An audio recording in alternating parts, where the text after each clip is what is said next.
Banyak masalah berkelindang, banyak perilaku aneh menjadi sorotan, banyak pembahasan yang mengurai persoalan dalam perdebatan. Semua seakan menjadi hiruk-pikuk berkelanjutan tanpa penuntasan. Inilah obrolan ringan tentang fenomena menarik di sekitar kita. Orisinalitas, obrolan ringan seputar isu nasional.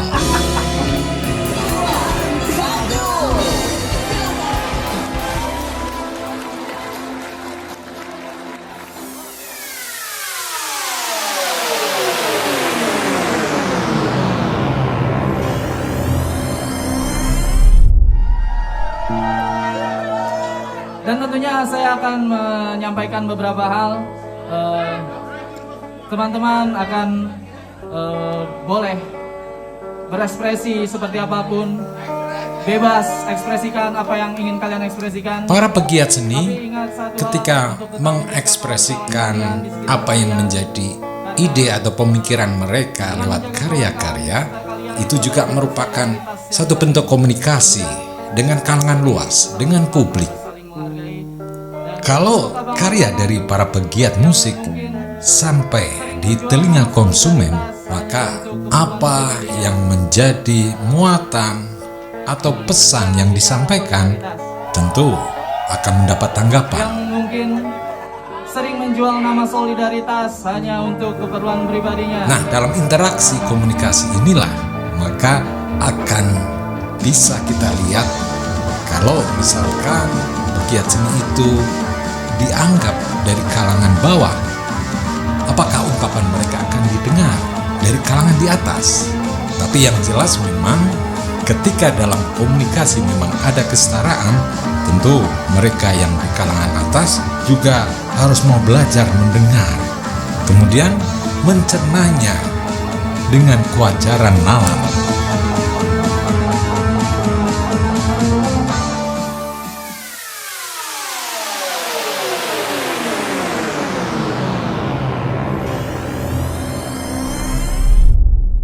Assalamualaikum warahmatullahi wabarakatuh. Waalaikumsalam warahmatullahi wabarakatuh. Sedulur orisinal, kita ketemu lagi, syukur alhamdulillah. Dan tentu bagi kita menjadi satu kesempatan untuk bisa saling berbagi. Jadi kita ngemeng-ngemeng di sini. Tentu ada hal-hal yang mungkin bisa diambil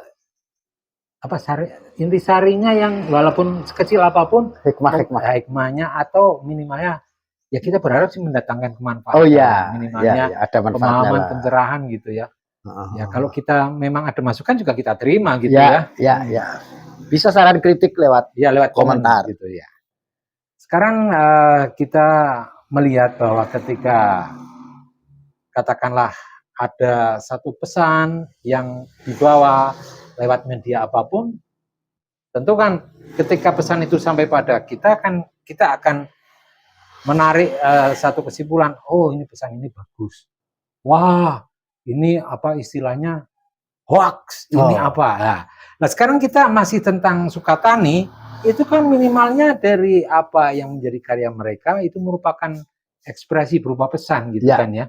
Terutama tentang yang viral yaitu masalah lagu bayar. Lah hal ini tentu bagi siapapun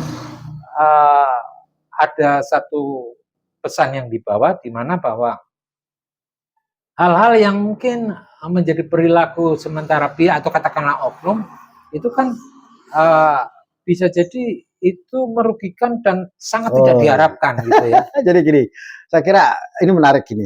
Jadi saya akan mulai dari tadi yang namanya konstruksi sosial kita. Iya. Itu kan orang kadang-kadang kalau soal pesan atau soal apapun yang terkait dengan itu orang masih memandang siapa dan mengapa gitu kan. Iya. Nah, siapa dan mengapa ini menjadi problem struktural sebenarnya bahasanya itu. Karena gini, konstruksi sosial kita itu terbangun atas bawah, besar kecil, kemudian bos dan tidak bos, guru dan murid, kiai dengan santri.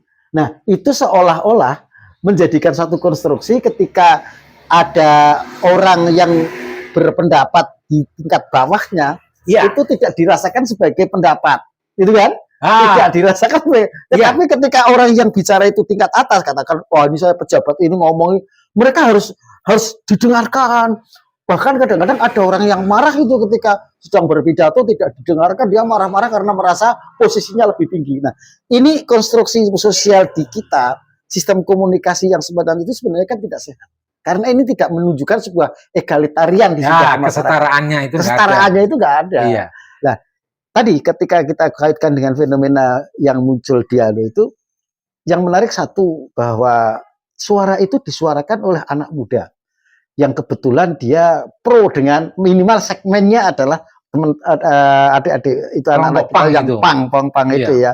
Nah, ini seolah-olah kan kemudian ada ketika itu mengkritik seseorang atau mengkritik institusi itu dianggap sebuah kekurangan ajaran, sebuah ketelotopan, sebuah apa? Sebuah ya itu tadi sebuah kekurangan ajaran, sebuah kenakalan, bahkan mungkin sebuah kejahatan. Sehingga suara-suara semacam ini kemudian harus dibungkam ini, harus ditekan ini, harus ditutup ini, kan gitu kan? Iya. Padahal kalau ya ini lepas dari kebenaran dari satu pepatah yang asalnya konon dari Arab itu kan ya. Oh ya.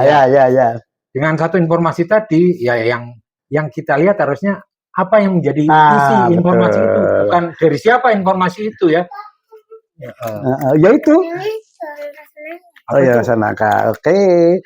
Oh ya, itu namanya kalau nggak salah bunyinya begini.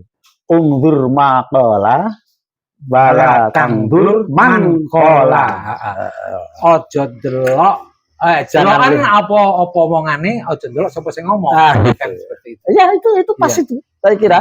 Karena siapapun lah datang dari siapapun, mungkin datang dari kelompoknya anak-anak tadi gitu kan, atau datang dari petani yang kecil, dari nelayan. Nah, sekarang tadi kalau kita hubungkan dengan konstruksi sosial kita kadang-kadang kalau yang bicara itu seorang petani ya tidak didengarkan, yang bicara rakyat tidak didengarkan, yang bicara itu nelayan tidak didengarkan.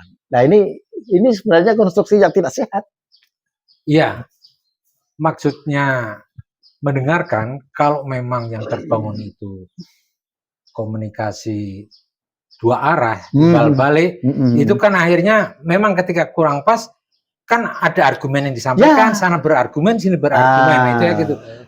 Tidak langsung sepotong-sepotong, maksudnya langsung dipenggal itu yang tadi apa yang diungkapkan dari kalangan bawah terus ditutup atau dipotong saja. Tetapi ya kalau memang itu kurang pas, ya beri istilahnya penalaran yang memang akhirnya bisa diterima. Oh iya, itu yang saya lontarkan keliru. Itu makanya kan, jadi kalau komunikasi yang kemudian superior dan interior, inferior dan superior, superior dan inferior, itu yang terjadi sebenarnya bukan komunikasi, tapi itu adalah perilaku yang instruksi perintah penekanan, itu. Tetapi ketika komunikasi itu dijalankan dengan tadi kesetaraan, inilah yang kemudian disebut konstruksi. Maka kalau kita menggunakan bukan dalam rangka superior dan inferior, tapi kita disebut sebagai orang yang berakal itu ketika kita bisa mempertahankan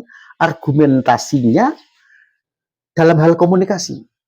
Jadi kan saya mengatakan bahwa kopi ini manis dan agak gurih umpamanya seperti itu. Maka omongan saya ini akan dikatakan diterima oleh Anda, oh ya, ini memang gurih, tapi alasannya Anda mengatakan gurih apa? Ya karena ini soal rasa, soal selera, dan seterusnya. Ini setara kan komunikasi itu. Jadi kembali pada masalah tadi, Sukatani ketika menyampaikan sebuah ekspresinya, ungkapannya yang itu memotret satu realitas sosial semacam itu, ya seharusnya tentu apa yang menjadi misi dari lagu itu bagi pihak-pihak yang mungkin merasa menjadi sasaran, ini lepas institusi atau oknum loh ya. Ya makanya gitu ya. Tinggal introspeksi saja. Dan orang tentu dalam era informasi yang serba bebas terbuka semacam ini, ya sih tidak harus menerima begitu saja, tapi harus tetap menggunakan akal kewarasannya. Apakah ini memang punya nilai dan itu harusnya kita berterima kasih karena mengkoreksi diri kita dan membuat kita sadar diri bahwa apa yang menjadi langkah kita keliru dan sebagainya. Itulah Ya yang makanya kan gitu. Kalau memang komunikasi itu dijalankan dengan kesetaraan, apapun lah di antara unsur sesama kita, sesama manusia, sesama institusi. Kan gini, ketika kita melakukan kritik terhadap sesuatu, maka jawabannya adalah menjawab, menerangkan tentang kritik itu, dan kalau memang ada pembelaan, dibela dengan cara yang lain. Iya. Gitu loh. Dijawab dengan cara yang lain, dengan alasan-alasan tertentu, gitu kan? Jadi argumen dijawab argumen gitu kan. Dulu tradisi kita di ketika masih zaman koran itu itu orang menulis sesuatu di koran, ya, itu kan dijawab juga, ada hak jawab gitu, itu tadi. Hak jawab. Hak jawab. Lah, itu tradisi atau kebiasaan semacam itu mestinya kalau kita memiliki tingkat literasi yang tinggi akan terjadi semacam itu. Tetapi ketika literasi kita rendah, maka yang muncul adalah intimidasi. Karena merasa selalu benar, gitu. Ya, maksudnya literasi itu kan kadang-kadang itu dimiliki dengan satu standar yang tinggi, tapi mentalitasnya itu yang perlu. Ya, salah satunya ya. Nah, kadang-kadang ya kita ketika berkelit untuk mencari pembenar bisa jadi kan, sekalipun kita sudah tahu itu salah, yuk kita tetap bagaimana bisa menang gitu kan. Ya iya. Ya itu kan soal harga diri mungkin ya. Tapi jangan kadang-kadang kan yang kita artinya yang sering wagu itu gitu. Banyaklah diumpankan gitu ya untuk menjawab itu, wah itu akan mengganggu stabilitas nasional, itu ini. Kalau dulu akan kemudian wah itu radikal, wah ini kan jawaban-jawaban yang sebenarnya tidak ada unsur kesetaraan, tidak persoalan argumentasinya, itu kan, tapi dijawab dengan penekanan. Ini yang menurut saya tidak baik. Jadi sementara memang begitu, ketika ada satu pesan yang dibawa lewat media apapun dari siapapun, tentu kita harus secara jernih berpikir ketika itu pada diri kita dan itu menjadi kritik kita kita secara kesatria saja Pembelaan itu boleh ya, pembelaan itu boleh hak aja. Tapi jangan kemudian menggunakan ide-ide tertentu yang memang itu apalagi umpamanya maaf ini kadang-kadang wah itu kan soal kesucian, soal agama dan sebagainya. Itu kan hanya mungkin argumentasi yang ringan lah, yang rendah lah gitu maksudnya. Bukan berarti soal agama itu soalnya, tetapi kemudian seolah-olah kebenaran agama itu dijadikan tameng, dijadikan topeng untuk menjawab untuk pembelaan diri ini yang nggak boleh. Termasuk kepentingan negara, umpamanya ini sebuah kepentingan negara mengganggu stabilitas, kemudian dijadikan tameng untuk menghindari kritik. Nah itu nggak boleh. Jadi kita memang jangan alergi terhadap informasi atau barangkali kalau sudah menyasar pada diri kita kepada kritik ya kita tidak alergi. Kemudian juga yang berikutnya bahwa apa yang terlontar itu ya kita tidak harus membeda-bedakan dari mana asalnya, muncul dari siapa gitu kan, seperti itu ya. Ya seperti tadi dikatakan ya. Ya ada benarnya juga kalau kita melihat sesuatu itu tidak dari kita lihat dari isinya, bukan dari siapa yang menyampaikannya. Ya tadi undur makola, batang undur makola itu. Jangan melihat siapa yang bicara lah. Tapi itu memang konteksnya adalah konteks soal pembenaran terhadap isi. Iya. Jadi tapi memang katakan ini kan jadinya gini. Apakah berarti kita tidak boleh mendengarkan suara orang, padahal itu status orang itu lebih tinggi dari kita? Nah, kita bagaimana dengan penghormatan kita terhadap guru? Bukan itu persoalannya. Ya, kalau kita menghormati guru, kita tetap menghormati guru. Andaikan dia yang mengatakan itu seorang guru, seorang kiai atau seorang pejabat lah ya. Nah, kalau isinya itu benar, ya sudah kita benarkan. Iya. Dan justru kita kalau memang dalam kesetaraan kan, ya ketika kita menyadari bahwa itu tidak benar ya secara baik-baik kan bisa kita sampaikan. Nah, gitu kan, ya itu. Yang berat memang pengakuan terhadap kesalahan. Oke, sementara sampai di sini dulu untuk ya seputar fenomena Sukatani lah gitu ya. Kita masih melebar jadinya ya, melebar kemana-mana ya. Oke. Berarti tapi berikutnya kita juga masih pengen ngomong lagi lah. Kira-kira apa ya di balik semua yang menjadi fenomena suku tani itu, Iya, ya yang banyak saya kira ya. ya kita bisa obrolkan secara ringan lah di Ya, ya, ya. Yang ya ringan-ringan kita orisinal kita gitu. ke bagian yang ringan-ringan saja. Oke. Sebentar kita pisah dulu lah. Kita nanti bisa ketemu di kesempatan berikutnya. Sampai jumpa. Assalamualaikum warahmatullahi wabarakatuh. Waalaikumsalam warahmatullahi wabarakatuh.